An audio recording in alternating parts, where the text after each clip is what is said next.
அருளுரு ஆயிரம் காட்டிய நாதன் அம்மையப்பனாய் வருகின்றான். கைலை மேவிய உமையொரு பாகன் அருளை வாரி தருகின்றான். அண்ணாமலையான் வருகின்றான், அருளை வாரி தருகின்றான். அண்ணாமலையான் வருகின்றான், அருளை வாரி தருகின்றான்.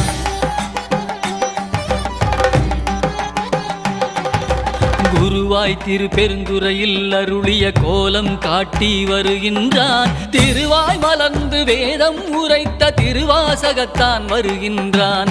மதுரை மாநகர் குதிரை சேவகன் மறுபடி ஒரு முறை வருகின்றான். கைலை மேவிய உமையொரு பாகன் அருளை வாரி தருகின்றான். அண்ணாமலையான் வருகின்றான், அருளை வாரி தருகின்றான்.